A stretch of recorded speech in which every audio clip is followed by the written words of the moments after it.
relatively semi-warm day. The sun was just out. In Michigan, it's about 45. So I'm doing some updates to my Woolich software. Right now, it is searching for updates. Anytime you go into Woolich software, it always does an update first. So just warming up the bike a little bit. You don't have to do that. I'm just warming it up because it's cold.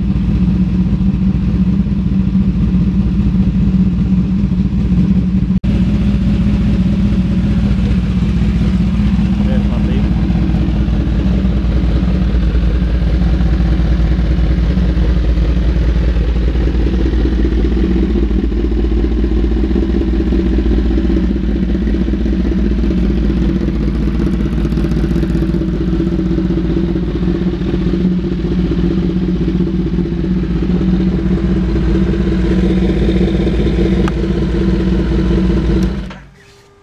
So yeah, I'm gonna do just an update to it right quick. I'm gonna turn off the air pair valve system. So I'll be back. Okay, so I'm gonna walk through what I'm doing here. I'm into the Woolich Racing software, and it just updated. So now I want to go in and I'm going to open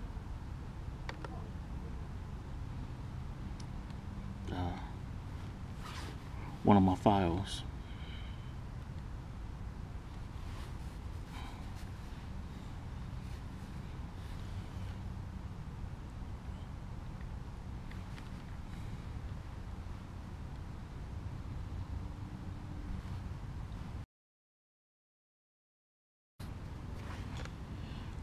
So these are different files I have right here,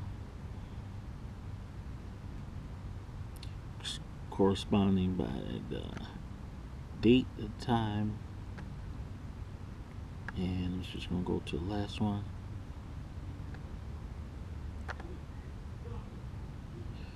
And pull it up.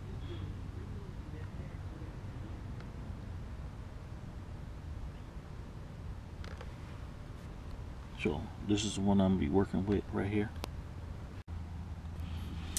Okay, so since Woolich software is copyrighted, I'm not gonna show you guys every single thing I'm doing here, a step by step like I was planning on doing.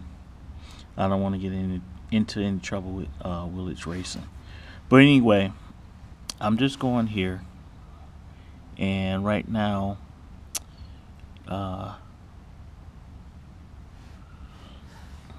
these items right here, oxygen sensor, exhaust servo, the pair, air injection system, the intake flap, purge valve, deceleration fuel cut, the acceleration fuel compensation, disable the fuel, the fan fault code, and enable the race dash display.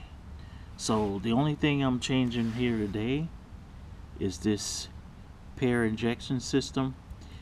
So I'm going to disable it. So what that's going to do is not throw cold air into the exhaust system. So right now I'm getting air into the exhaust system, and it's making it like pop. So I'm just going to reduce that popping. There's been some discussion on whether or not this actually disables the code or disables the system. From my experience, I believe that it disables the system as well as the code, because I'm going to put one of my videos in here. If you look at my video that's going to be in a link, what it does is the unburnt fuel throws like a blue flame. So it's not really hurting my performance. You just don't want it like that when you go to as you're on a dyno, if you're dyno testing it, because it gives false air fuel ratios. So this is the only thing I'm gonna do, and I'm going to save this. So I'm gonna write it to the ECU, and of course it's gonna tell me to save it. So I'll write to ECU. Yes, I want to change my file. And if I go down here, the only thing I'm going to do here is change the date and time. That's how I keep track of it. So it is the 11/25/2018, and I do military, so it's going to be 15/19. Save. Now I have to turn the key on.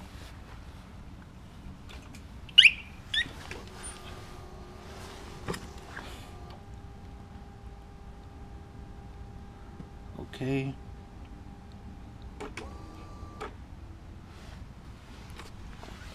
So initializing, and this usually happens when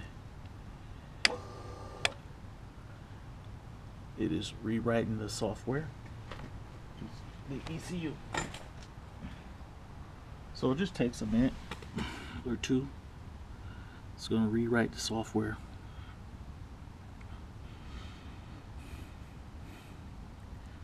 I like this system because you can make as many changes as you want to, as many times as you want to, and custom tune it, versus taking it out, sending it somewhere and having them do it. So if you've got the experience, and even if you don't have to have experience dyno testing, but if you got some experience, know your way around motorcycles, know your way around electronics, you're pretty handy, and you can read, and you're going to take the time to read, then I would recommend this over sending your ECU in and having it flashed. So we're just about at 47%. And again,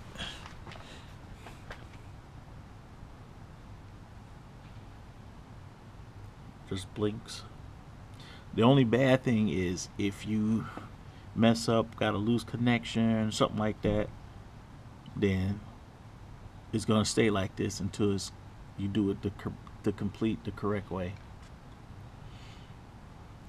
So I don't run into many problems. I know one time I had a loose connection and I had to call Woolich, ended up sending them an email, doing like a ticket, and they're like really quick, because this happened like on a Friday. We're in Michigan, I believe they're on the either central or on the west coast, but their time is different from ours. So they were actually just about to get off work, and they still end up helping me because I had the bike in the driveway, couldn't start, and it wouldn't do anything. So they're real good about their support. Their support help is real good. So here we are at 80 up, finishing up writing. It says okay. So these are the things you need to do: turn off, turn on, turn off, turn on. So we're gonna do that. Turn off, turn on.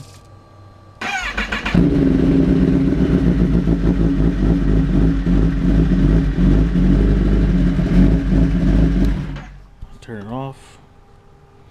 Turn it back on for 10 seconds.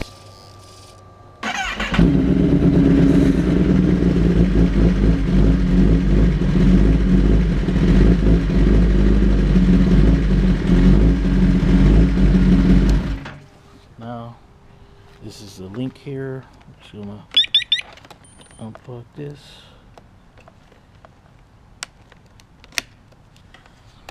That's my little connection here. Take that off. And we say okay here. And we're all done.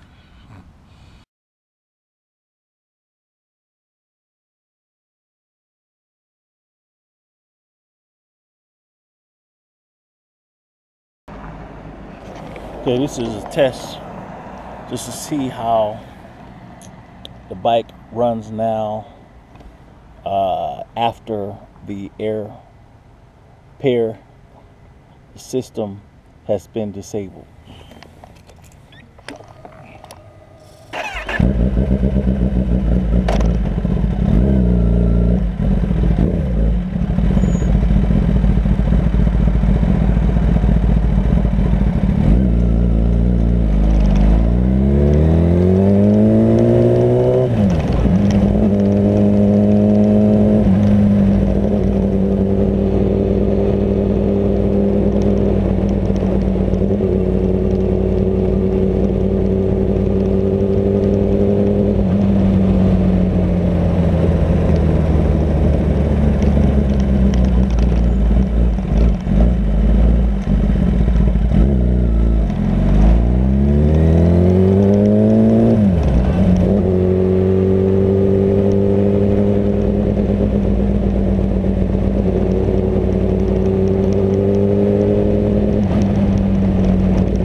Yeah, that's just a comparison of how the system sounds, how the bike sounds without the or with the air pair system disabled. I left it on purpose last season just because I like how it sounds, and I may end up switching it back eventually. I don't know, but as far as performance wise, there's really not a big difference. You just want to have it disabled, of course, when you are tuning the bike, if you have it on a dyno. So yeah, that's the difference.